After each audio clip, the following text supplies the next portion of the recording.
Bueno, hoy nos toca la parte 2. ¿Sí? Vamos a hacer un pequeño repaso de lo que fue la vez pasada, así un repaso rápido.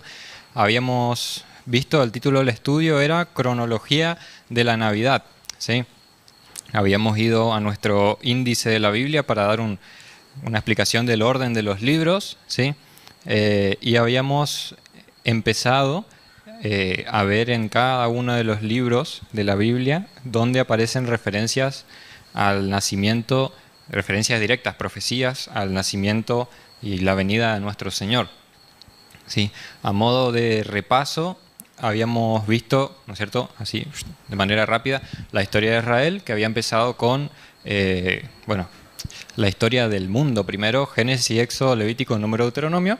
Pentateuco lo escribe Moisés para el pueblo que había salido de Egipto y estaba por entrar en Canaán, y después aparece Josué, que los mete a la tierra prometida.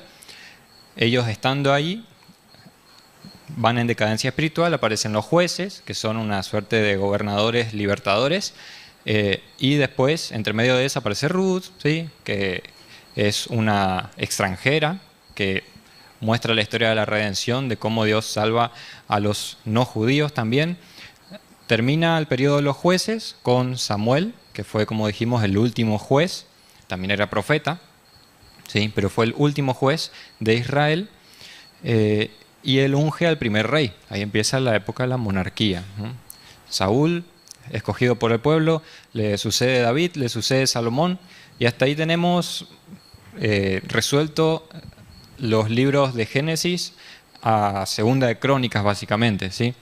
Lo que es el resto aparecía, ¿sí?, de Esther, Esdras, Nehemías, todos los profetas se daban y se escribían en el periodo del reino unido y dividido. ¿Qué pasó con el hijo de Salomón? ¿Sí? Que había ido al trono.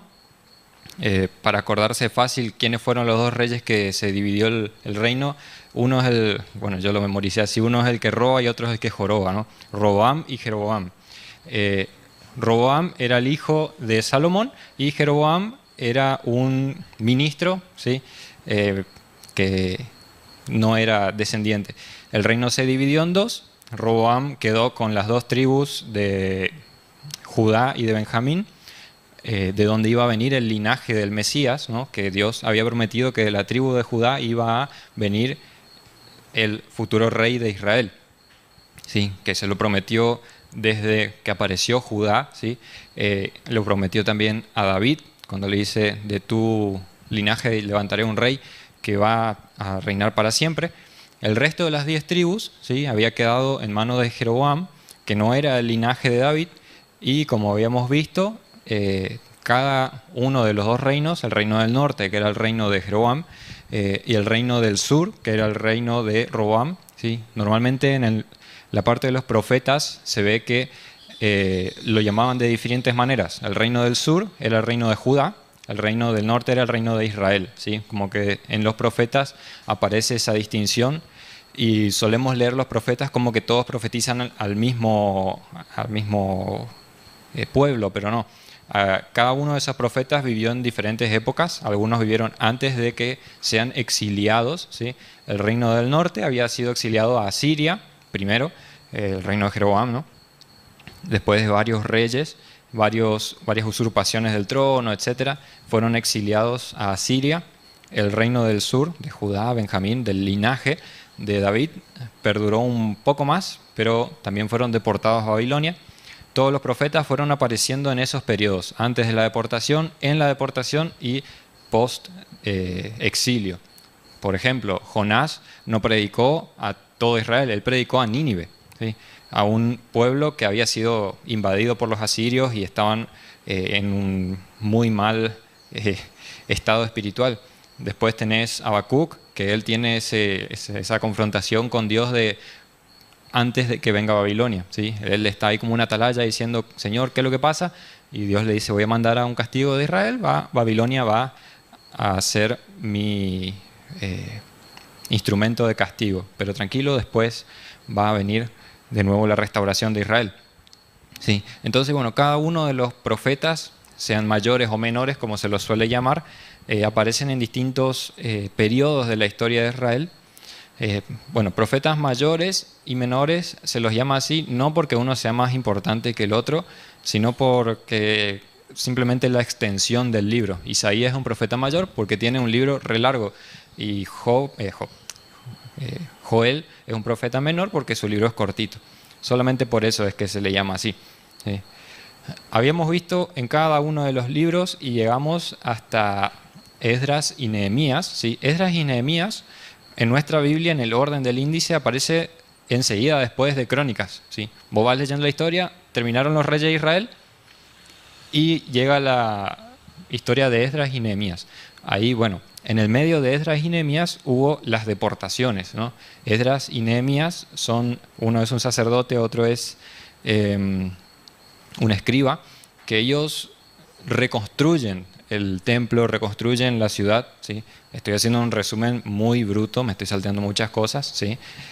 Pero Esdras y Nehemías son personas que ya están viviendo con el rey Ciro, ¿sí? ¿Se acuerdan que Ciro iba a ser al que yo escogí mi instrumento con el cual traería a mi pueblo de nuevo? Ciro, el rey de Media y Persia, el que da la plata para que ellos vuelvan. Nehemías, si no me equivoco, es el que vuelve primero, pero no pueden hacer demasiado, ¿sí? Tienen ahí al Zorobabel molestándoles. Después Esdras, ¿sí? En la segunda y tercera vuelta de israelitas, logran reconstruir mejor las murallas y el templo. Y habíamos quedado ahí, ¿sí? Nehemías y Esdras en sus libros no hacen ninguna referencia, ¿sí? Habíamos hecho eso, habíamos visto primero la clase pasada un resumen así largo de cómo se ordenan los libros de la Biblia y después fuimos libro por libro viendo qué es lo que decía cada uno de la venida del Mesías, la venida de Cristo. Y llegamos hasta, en el orden de nuestro índice, hasta Segunda de Crónicas, ¿sí? Y lo dejamos para hoy el siguiente. Sí, Esdras y Nehemías, como dije, eran dos personajes que vivieron cuando el pueblo estaba volviendo.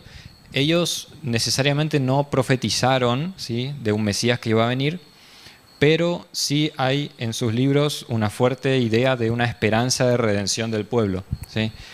Después Esther, ¿sí? Esther fue en el momento entre medio, ¿sí? ¿Se acuerdan que Esther se casó con Asuero, Jerjes para los amigos de la historia?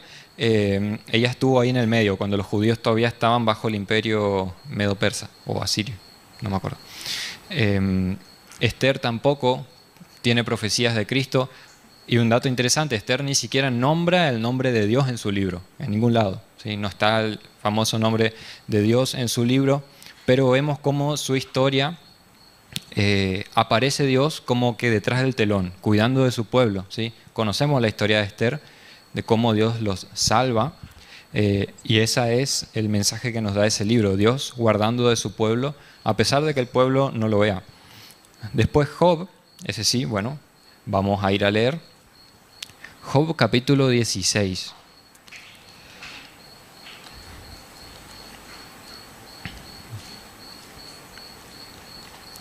La idea del estudio de hoy es seguir con lo de la vez pasada, de ver en cada uno de los libros las referencias al Mesías, ¿sí?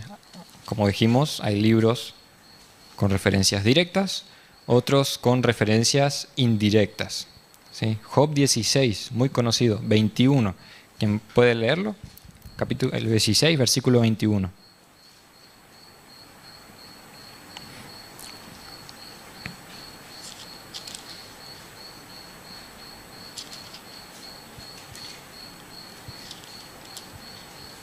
Sí, ese que habla de disputar. Ese.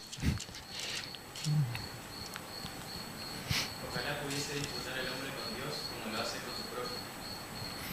Medio raro este versículo, ¿no? Como que Job, bueno, sabemos la historia, él pasa por un periodo bastante complicado de vida, y lo que él desea acá, en otras palabras, es ojalá haya un mediador, ¿sí?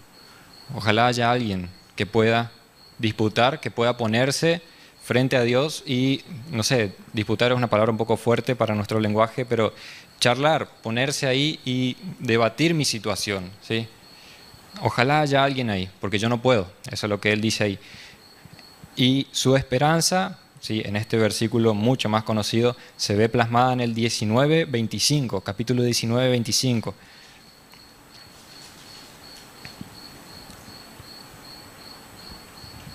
Yo sé que mi Redentor vive y al fin se levantará sobre el pueblo. Sí. Acá Job, hay himnos, canciones de todo escrito. Job acá muestra su confianza, ¿sí? Él antes pregunta, ojalá haya alguien, pero él acá reafirma y dice, sí hay.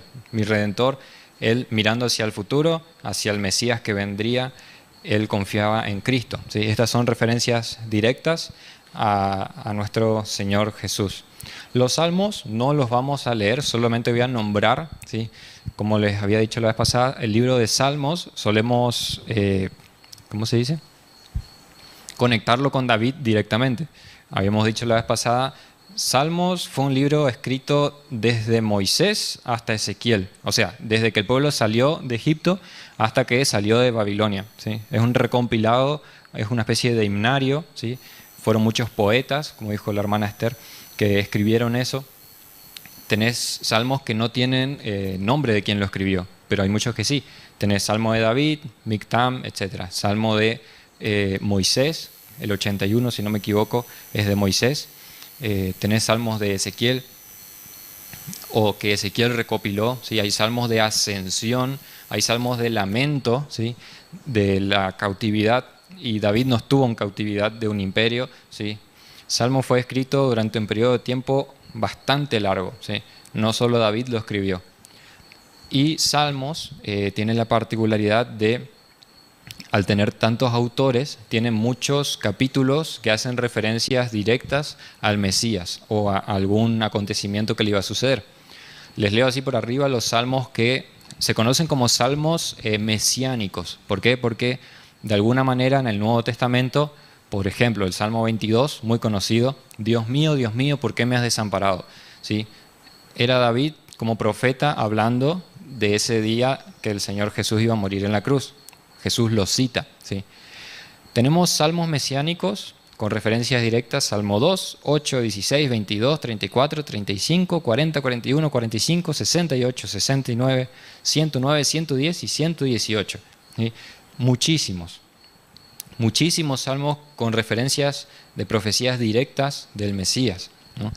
Como dije, no vamos a leer porque son demasiados. Proverbios no tiene referencias tampoco, solamente nos muestra a Jesús como esa sabiduría eterna de Dios, ¿sí? No dice su nombre, pero nos enseña capítulo 8 sobre esa sabiduría preexistente, y el Nuevo Testamento nos dice que Jesús, el Señor, es nuestra sabiduría, ¿sí? Eclesiastés tampoco tiene una profecía de Cristo, ¿sí? Pero nos muestra cuán vana es la vida sin el Señor. Y Cantares, uno diría, bueno, mucho menos todavía tendría una referencia de Cristo, porque es un libro que nos habla del amor matrimonial, pero nos muestra que, de nuevo, por más bueno que sea el amor matrimonial, no es suficiente en todos los sentidos, solamente el matrimonio con Cristo lo es, ¿sí? Isaías, ahí sí, vamos a Isaías capítulo 7. Acá ya empiezan a aparecer referencias más directas al nacimiento de Jesús. Isaías capítulo 7.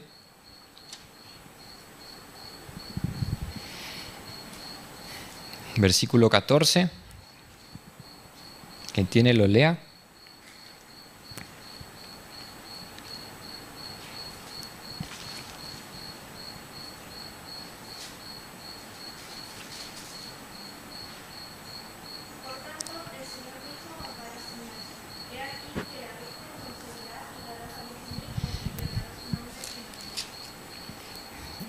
Versículo muy conocido que se cita y se lo vive en el Nuevo Testamento, ¿no?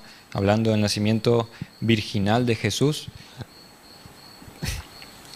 Después tenemos en Isaías 9, 6 y 7.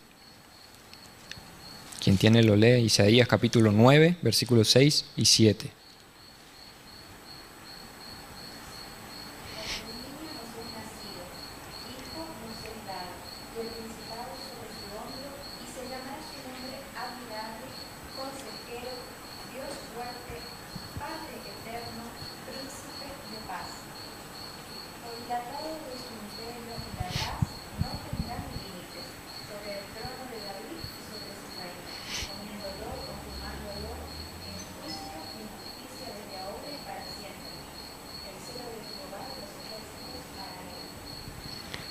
Otro versículo muy conocido que se suele leer en Navidad: un niño nos es nacido, nos ha sido dado un hijo.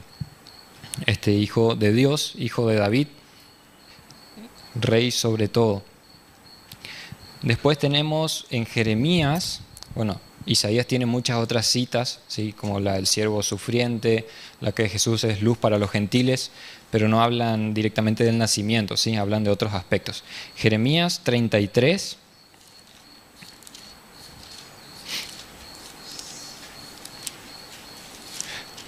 Acá es bastante fácil ir buscando porque siempre vamos para adelante con las hojas de la Biblia. Jeremías 33, versículo 15 y 16. En aquellos días y en aquel tiempo haré brotar a David un renuevo de justicia y haré juicio y justicia en la tierra. En aquellos días Judá será salvo y Jerusalén habitará segura y se le llamará Jehová justicia nuestra. En aquellos días haré brotar de David un renuevo de justicia. Acá de nuevo, ¿cómo se dice? Diciendo de nuevo, reconfirmando la idea de que del linaje de David iba a venir el Salvador, ¿sí? Como habíamos dicho la vez pasada, Lucas y Mateo nos muestran genealogías.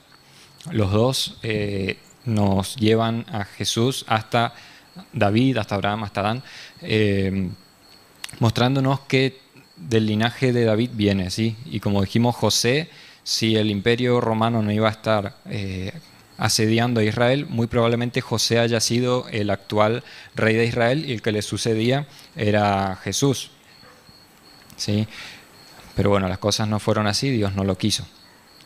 Lamentaciones tampoco tiene referencias, es sí un lamento de Jeremías sobre Jerusalén que está destruida, del mismo modo que Jesús se lamenta sobre Jerusalén por cómo está sin pastor. Ezequiel tiene referencias a Jesús como pastor y como rey, ¿sí? Que Dios iba a levantar un pastor para su pueblo. Daniel no hace referencias al nacimiento, lo vimos mucho, ¿se acuerdan? En el estudio de Apocalipsis, tiene muchas referencias al Hijo del Hombre, a más a lo que es la venida, la segunda venida de Cristo. Oseas tiene una referencia un poquitito más adelante del nacimiento, que es cuando José y María huyen a Egipto. ¿Se acuerdan que ellos tuvieron que escaparse porque Herodes quiso matar a todos los bebés? Ahí habla de que Dios llama a su hijo de Egipto. Después vamos al siguiente importante acá, Miqueas 5. Nos habla de dónde iba a nacer, ¿sí? Miqueas 5. Me salté algunos libros por cuestiones de tiempo, ¿sí? Miqueas 5, y porque no tienen referencias directas. 2 al 5.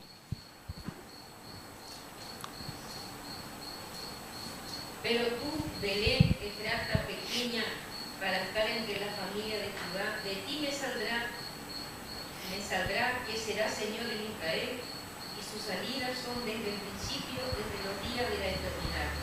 Pero los dejará hasta el tiempo que dé a luz la que ha de dar a luz, y el resto de sus hermanos se volverán con los hijos de Israel. Y él estará y apacentará con poder de Jehová, con grandeza del nombre de Jehová su Dios, y morarán seguros, porque ahora será engrandecido hasta los fines de la tierra. Amén. Acá nos habla de Belén, ¿sí? Otro versículo muy conocido y leído en Navidad, que es insignificante entre las familias de Judá, pero ahí fue donde nació el rey David, ¿sí? Si se acuerdan, habíamos visto la vez pasada en el libro de Ruth cómo Ruth y Booz se conectaban con ese capítulo 38 de Génesis colgado, parece, de Fares, ¿sí? Que Judá tuvo un hijo con su nuera, y ese hijo, Fares, terminó siendo tatarabuelo de David y después de Jesús. En la genealogía, si no me equivoco, de Mateo, aparece el nombre de Fares. Así como de Ruth, ¿sí?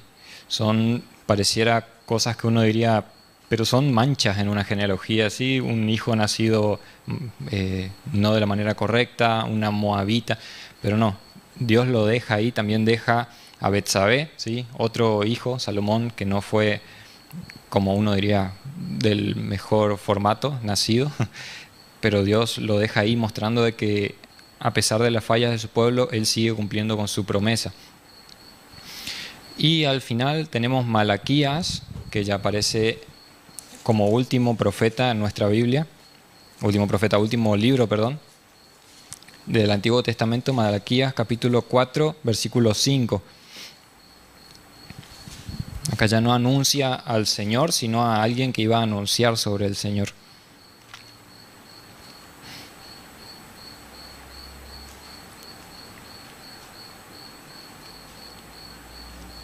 4, 5.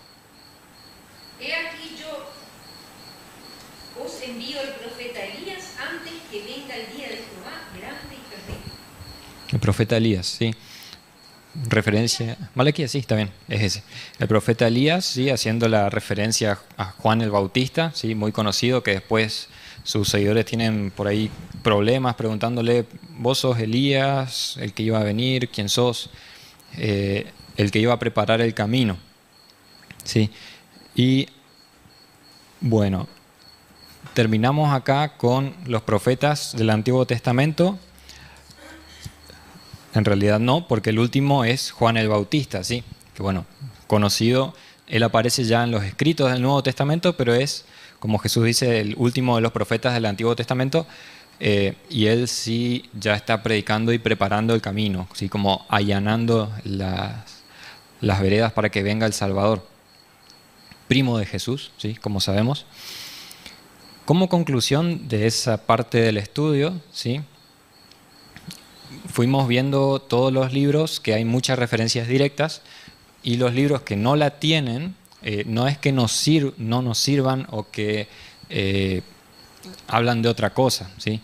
Sabemos que cada una de las historias, cada uno de los personajes, cada uno de los libros, de alguna manera, sea directa o indirecta, nos hablan del Señor Jesús, ¿sí? No son historias aisladas, así como dije hace un par de domingos. A veces leemos la historia de José y pensamos: esto nos enseña integridad. Sí, nos habla de integridad, pero nos habla de algo mucho mayor. Nos habla de aquel Salvador que vendría, que sí es el Salvador de Israel, que tiene la integridad completa, ¿sí?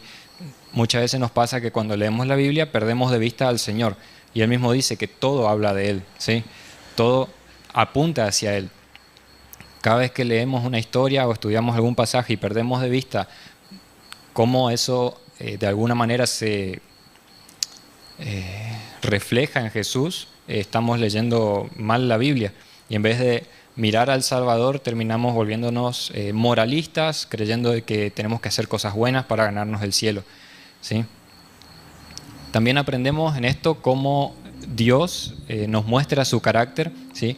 Vemos que fue un periodo de muchísimos años de historia, y Dios iba prometiendo y cumpliendo, ¿sí? Cumpliendo. Él fue soberano siempre. Acá vamos a hacer una pausita, ¿sí? Tenemos, sí, están bien los relojes, 20 minutos por ahí. La idea de ahora es, sí, esto iba a ser el siguiente estudio, pero bueno, lo hice más cortito porque quedó lo de la vez pasada un pedacito y como que iba a quedar muy corto. Hoy vamos a hablar así a grandes rasgos de, sí, vimos todas las profecías, vimos cómo se fue cumpliendo y llegó la consumación de los tiempos y nació el Salvador, ¿no? Pero Él nació no como cualquiera de nosotros, eso lo sabemos, ¿sí? Vimos la profecía del nacimiento virginal, que el Espíritu Santo fue quien concibió en María al Salvador. Esto tiene un motivo, no es solamente porque sí, ¿sí? Básicamente no podría haber intervención humana en el nacimiento de Jesús, porque cualquiera que sea nacido de un ser humano iba a nacer con la misma naturaleza que Adán, ¿sí? Una naturaleza caída, ¿sí? Todos los que en Adán nacemos estamos con su misma naturaleza pecaminosa. Ahora, un Salvador con naturaleza pecaminosa no ayuda de nada, ¿sí? Porque Él venía a salvar a personas pecadoras. Entonces su nacimiento tenía que ser perfecto. Él tenía que nacer como hombre, pero como un hombre perfecto, sin intervención de hombre. Es por eso que José todavía, y nos muestra esa realidad, José no había conocido a María, no estaban casados, solamente estaban comprometidos, y es Dios quien gesta en María. Si María es solamente un instrumento de Dios, ella misma lo reconoce. Aquí tu sierva, haz conmigo lo que así desees, ¿no? Hoy ya estamos hablando, vamos a ver un poco sobre esta realidad del verbo haciéndose carne, ¿sí? Este versículo famoso de Juan, que significa de que Dios, la segunda persona de la Trinidad, se haya hecho carne, ¿sí? Dos preguntas, así no tienen demasiado para responderse, pero ¿Jesús es Dios? Sí. ¿Y Jesús es humano? Sí. Como muchas veces se escucha cuando predican los expositores acá, verdaderamente Dios, verdaderamente hombre, ¿sí? Eso tomado del latín, de vera homo, vera deo. Nosotros hoy ya no tenemos ni un problema con decir sí a esas dos preguntas, a esas dos cuestiones, pero no siempre fue así, ¿sí? A lo largo de la historia de la Iglesia hubieron, más que nada en los primeros siglos, hasta el siglo III o IV, que se hizo un concilio, hubieron muchas falsas enseñanzas sobre estas realidades de lo que se llaman las naturalezas, ¿sí? De Cristo. La naturaleza humana, como la tenemos nosotros, y la naturaleza divina. Primero, tenemos que, no sé, voy a usar la palabra entender, ¿sí? Entender, pero esta enseñanza que en la Biblia aparece sobre las dos naturalezas de Cristo es algo que no se logra entender, ¿sí? Como de entrada ya les digo así, es igual que la Trinidad, ¿sí? No se puede entender humanamente la Trinidad porque es algo que escapa a nuestra concepción. Si intentamos imaginarla, siempre vamos a quedar cortos. Y cada vez que intentemos ejemplificar algo como la Trinidad, vamos a estar fallando y cayendo en alguna herejía, ¿sí? Por ejemplo, muchas veces se escucha, la Trinidad es como el huevo, ¿no? Tiene la cáscara, la yema y la clara, ¿sí? 3 en 1. Bueno, hay un problema ahí, ¿sí? Lo mismo que si les... sí, bueno, el huevo es un ejemplo. ¿Por qué? Porque ahí estamos hablando de una cosa que está compuesta por 3 partes.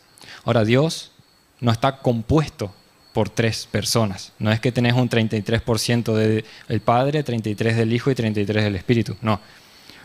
Las 3 personas de la Trinidad tienen el 100% de la divinidad, ¿sí? En Él habita Cristo la plenitud de la deidad, así como en el Padre, así como en el Espíritu. No está dividido en partes. Otro ejemplo que se escucha, el agua, ¿sí? El agua en estado sólido, líquido y gaseoso. Parece que explica la Trinidad, porque son una misma naturaleza, agua, y 3 cosas diferentes. Pero ¿cuál es el problema? De nuevo, esa es otra herejía que es como que enseñara de que existe un Dios que tiene 3 manifestaciones distintas. Eso se escucha mucho. El Dios del Antiguo Testamento, ¿sí? Es una sola persona, ¿sí? Un solo Dios, que hoy se muestra con la cara de Padre, en el Nuevo Testamento con la careta de Hijo y más adelante con la cara del Espíritu Santo, ¿sí? Entonces, siempre que intentamos ejemplificar doctrinas como la Trinidad, caemos en herejías. ¿Por qué? Porque Dios es santo, ¿sí? Él no tiene comparación. Siempre que intentamos agarrar a Dios y explicar algo de Él metiéndolo y diciendo Dios es igual a esto, estamos haciendo macana, porque Dios no es igual a nada. Dios es santo, ¿sí? Dios es totalmente distinto a cualquier cosa creada. ¿sí? Entonces, esta enseñanza de la unión de la naturaleza humana del Señor con la naturaleza divina entra en esa misma categoría, ¿sí? Una categoría de algo inexplicable. De alguna manera se puede explicar, ¿sí?, del mismo modo que se hace con la Trinidad, no tanto por afirmaciones, de decir Dios es como el huevo, porque ahí caemos en error, sino por el lado de la negación. Dios no es como el huevo, como el agua, como el fuego, ¿sí? Entonces, normalmente cuando encontramos enseñanzas de este tipo, o por ejemplo de cómo es que el Espíritu Santo, ¿sí?, siendo Dios en su plenitud, habita en un cuerpo como el nuestro tan chiquitito. No se entiende. Solamente se cree porque Dios así lo dice en su palabra. ¿Cómo? Vamos a ver esto de las dos naturalezas y vamos a ir por el lado de la negación, ¿sí? Decir qué es lo que no es. Primero, Hebreos 1:3. Si algo no se entiende, me avisan y intento explicar. Si puedo, de otra forma. Hebreos capítulo 1, y el libro de Hebreos entero nos habla de nuestro Señor Jesucristo, superior a todo lo que hay, ¿sí? Y comienza con este preámbulo, esta introducción. Capítulo 1, versículo 3. Nos dice, hablando del Hijo, ¿sí?, el cual, siendo el resplandor de su gloria, la gloria de Dios, y la imagen misma de su sustancia. Ahora, muchas veces este versículo se lo lee así, de corrido, y no nos detenemos a intentar ver qué significa eso. La imagen misma de su sustancia, ¿sí? Si nosotros nos ponemos a imaginarnos un poco, como que se vuelve raro. Vamos a intentar explicar este versículo con otro, ¿sí? Esta palabra acá, que se traduce como sustancia, aparece solamente una vez más en todo el Nuevo Testamento, en Hebreos 11:1. ¿Sí? Versículo muy, muy conocido, Hebreos 11:1. La fe es la certeza de lo que se espera, la convicción de lo que no se ve. ¿Dónde aparece sustancia acá? Bueno, traducciones más antiguas, ¿sí? La primera línea dice, porque es la misma palabra, es pues la fe la sustancia de lo que se espera. Y ahí voy a decir, ¿qué? ¿Cómo qué tiene que ver? Convicción, sí, te entiendo, porque yo estoy convencido de algo que espero, pero sustancia, ¿qué tiene que ver? Bueno, una traducción más literal diría sustancia. ¿Qué es lo que quiere decir eso? Bueno, nosotros no creemos, ¿sí? Nuestra fe no se basa en cosas ciegas, se basan en promesas de Dios. Por ejemplo, el cielo nuevo, la tierra nueva. Sabemos que al morir vamos a tener un nuevo cuerpo, entre muchas otras cosas. Ahora, yo tengo esa convicción, ¿sí? Yo estoy seguro porque Dios me lo promete. Si viene alguien y me pregunta, ¿dónde está ese cielo nuevo y esa tierra nueva? ¿Sí? Bueno, yo no puedo decirle, acá está, te lo muestro, ¿sí? porque todavía no está, ¿sí? Todavía no llegó. ¿Qué es lo que le muestro? Mi fe. ¿Sí?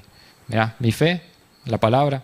Entonces, la fe, lo que nos dice ahí, no es la cosa, ¿sí? La fe, mi confianza, no es eso, no es el cielo. El cielo es el cielo, mi fe es mi fe.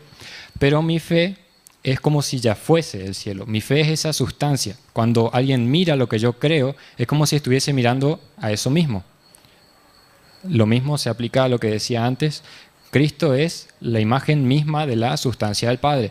Dicho en palabras más simples, como el Señor mismo lo dijo, el que me ha visto a mí, ha visto al Padre. ¿Sí? Cristo mismo, la segunda persona de la Trinidad, tiene en sí mismo todo Dios, ¿sí? 100%, toda la deidad, así como el Padre, así como el Hijo, no tiene una parte de Dios, ¿no?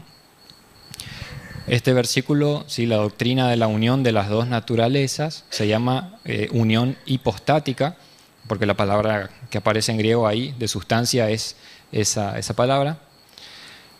Para no caer en herejías, ¿sí?, en falsas enseñanzas sobre esta cuestión de la unión de las dos naturalezas, tenemos que entender dos cosas de manera completa, ¿sí?, para no caer en error.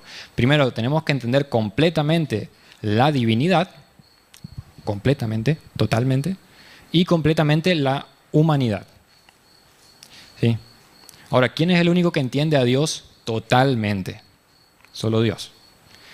Nosotros ni siquiera a nosotros mismos nos entendemos, ni siquiera a la humanidad la entendemos. Libros y libros de psicología y de un montón de cosas escritos, y nadie logra entender todavía el corazón humano porque es profundo, es engañoso, tiene tantas cavidades. Entonces no entendemos, ¿sí?, no logramos entender. Como no entendemos ni la humanidad ni la divinidad de manera perfecta y completa, no nos queda otra que confiar, no ponernos a imaginarnos cosas, sino ver lo que la Biblia nos dice y confiar en eso, ¿sí?, aunque no entendamos.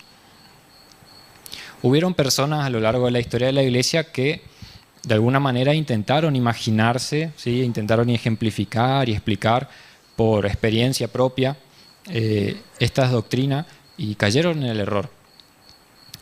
Una que aparece en el Nuevo Testamento se llamaba, bueno, no aparece con esa palabra, pero sí aparece confrontada, se llamaba docetismo. Era una doctrina, un grupo de personas, los gnósticos, que enseñaban que Cristo no tenía cuerpo humano. Enseñaban que él era una especie de fantasma que deambulaba, ¿sí? Juan, en su primera carta, capítulo 4, del 1 al 3, eso es muy enfático. Él dice: el que dice que Cristo no ha venido en carne y sangre no es cristiano. Lo resumo y lo parafraseo un poco. Esa enseñanza ya estaba en el primer siglo circulando. Había gente por ahí influenciada por las filosofías del momento que decía: no, la carnalidad es pecaminosa. Entonces, Cristo, que es Dios, no puede tener un cuerpo humano porque sería pecador. ¿Sí? Bueno, Juan refuta eso diciendo: no, él sí tenía un cuerpo humano. Después tenés otra enseñanza que se conocía como el monofisismo, los monofisitas. Básicamente lo que decían era: Jesús no tiene dos naturalezas. Ellos decían: Jesús tiene una sola, pero es una especie de semidios, ¿no? Su naturaleza humana, su naturaleza divina, se mezclan y aparece un semidios ahí, que también se equivocaban. Y otra más, estas son las más conocidas, hay muchísimas, los nestorianos, de un tal Nestorio, decían, bueno, no, fueron al otro extremo, no es que hay una sola, ¿sí?, sino tenés la naturaleza humana de Jesús como ser humano y la naturaleza divina de Jesús, pero son dos personas diferentes, ellos decían. Era como que, y esto se escucha a veces, Jesús de Nazaret, ¿sí?, nacido de José, ser humano, fue ser humano normal y corriente hasta su bautismo, que esa persona distinta, el Hijo de Dios, le poseyó y ahí empezó a tener la naturaleza divina. Todas enseñanzas falsas, intentando explicar con el razonamiento cómo funciona, ¿sí? Siempre que intentemos explicar la Trinidad o algo como esto y decir cómo funciona, caemos en error, ¿sí? Normalmente en doctrinas como esta tenemos que ir por el lado de cómo es que no funciona, ¿sí?, cómo es que no es. En resumen, ¿sí?, algunos decían Jesús no es hombre, otros decían Jesús no es Dios, ¿sí?, solo es un hombre.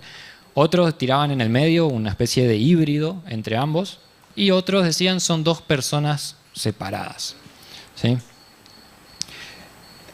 De alguna manera, cualquiera de estas enseñanzas atentaba contra lo que se conoce como la expiación, ¿sí?, la muerte sustitutiva de Cristo en nuestro, bueno, muerte sustitutiva, la muerte de Cristo en nuestro lugar. ¿Por qué? Porque si él no tenía cuerpo físico, como decían los de allá del primer siglo, ¿cómo pudo haber muerto? Un fantasma no muere, no pudo haber sangrado. Si solamente era un hombre, pero no era Dios, entonces, ¿cómo fue a mediar, a ser mediador entre Dios y los hombres si solamente era un hombre? Era como si yo hubiese muerto. ¿Qué diferencia había? Si era una especie de híbrido, ¿sí?, que se mezcló, ahí se fusionó la humanidad y la divinidad y salió un híbrido. Si murió, sí, cuando murió en la cruz, murió la humanidad, también murió la divinidad. Y por definición Dios no muere, ¿sí?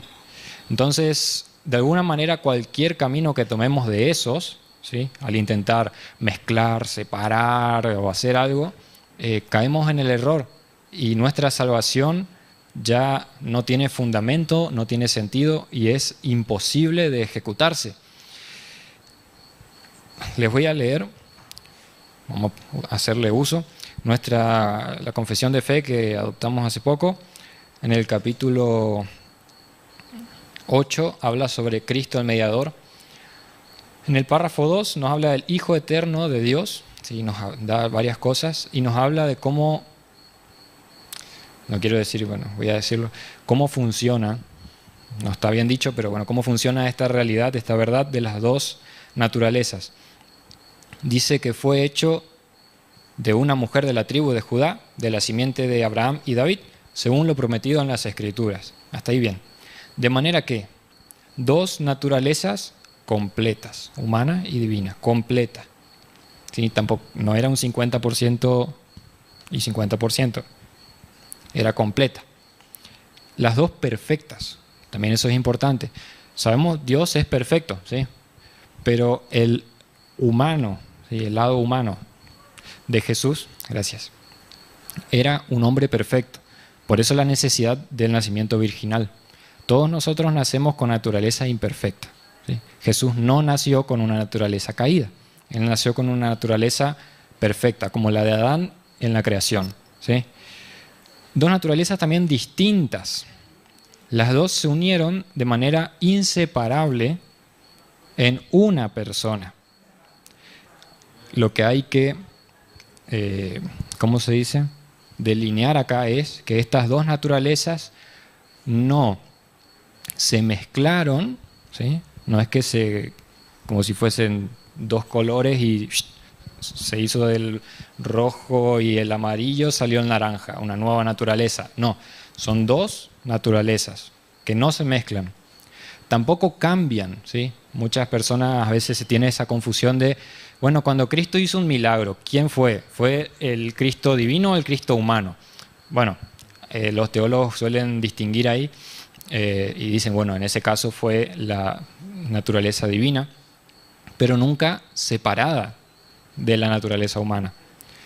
Tampoco la naturaleza divina y la humana se pueden dividir, ¿sí? Tampoco se pueden separar, ¿no? No son dos personas, es una persona con dos naturalezas. O sea, empezamos ya con la Trinidad, que es algo que no se entiende. Tres personas completas, perfectas, con una naturaleza, no son partes. Y viene el Hijo que se encarna y adquiere naturaleza humana, ¿sí?, sin separar, sin distinguir nada. De alguna manera, ¿sí?, con esta enseñanza, ¿sí?, tenemos que tener cuidado y solamente podemos ir por el camino de la negación, ¿sí? Es decir, la naturaleza humana y divina no es esto, ni aquello, ni aquello, ni aquello. ¿Qué es? No entiendo. Sé lo que no es. La Biblia me dice que se encarnó, naturaleza perfecta humana, perfecta divina, las dos completas, no son partes, no se pueden separar, ¿sí? Todo lo que Cristo hace y sigue haciendo, lo hace con las dos naturalezas, ¿sí? Por ejemplo, es un problema que tenemos cuando intentamos separar una de la otra. Todos nosotros, ¿sí?, no sé, Juanio tiene un cuerpo físico material, ¿sí?, que todos tocamos, ¿sí?, puede ir a tocar, saludarle, y tiene un espíritu o alma inmaterial, que nadie puede tocar eso, ¿sí?, porque no se ve. Ahora, podemos agarrar y separar esas dos cosas en Juanio sin dañar la integridad de Juanio. Y yo diría que no. ¿Por qué? Porque si separamos su alma de su cuerpo, caput, murió, ¿no? No se puede separar. Sí podemos distinguir. Podemos decir, él tiene una así, otra así, como todos nosotros. Podemos distinguir esas características, pero no podemos separarlas. Las dos naturalezas de Cristo no se pueden separar, porque si separamos, dañamos esa integridad.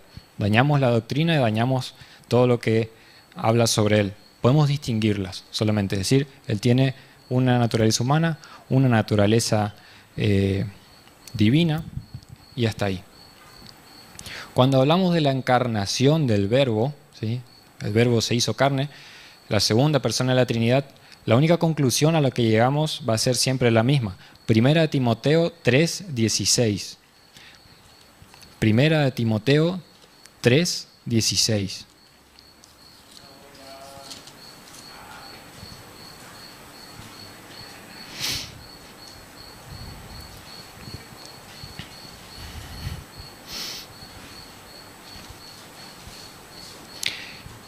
Indiscutiblemente, dice Pablo, grande es el misterio de la piedad. ¿Cuál es el misterio de la piedad? Dios fue manifestado en carne, justificado en el Espíritu, y continúa hablando de toda la obra del Salvador. Dios hecho hombre. ¿Cómo se explica algo así? Pablo dice, no discuto con nadie. Es indiscutible, ¿no? Es algo que me supera, es grande, es un misterio muy grande. Solamente Dios lo entiende. Nosotros quedamos acá abajo, al lado de tal montaña de verdad. Tenemos un himno que se canta mayormente en Navidad, el famoso Se oye un son en alta esfera. En una de las estrofas dice, gloria al Verbo encarnado. Y acá el traductor usó una forma de hablar, creo que muy cuidadosa y muy buena, en humanidad velado, ¿sí? Esa forma de decir como que Dios, ¿sí?, se viste de humanidad, se encarna, pero no son dos partes separadas, ¿no? Es una misma persona. Cuando Cristo, cuando la segunda persona de la Trinidad, el Hijo, toma forma humana en María, nunca más la abandona, ¿sí? Él sigue en el cielo con esas dos naturalezas, y es por eso que Él es el único perfecto mediador, porque tiene la totalidad de nuestra naturaleza humana, pero sin pecado, ¿sí?, como dice Hebreos, nos puede representar, ¿sí? Solamente nos podría representar a alguien que sea exactamente como nosotros. Él es totalmente como nosotros, pero también es totalmente como Dios. Él puede pararse en el medio, como pedía Job. ¿Quién puede ser? Ahí aparece el Señor, representando las dos partes perfectamente, en una sola persona, ¿sí? Entonces, bueno, hasta acá, me quedaron 2 minutos. Cualquier cosa, si algo se quiere entender mejor, vamos a charlar después. Terminamos por acá con una oración.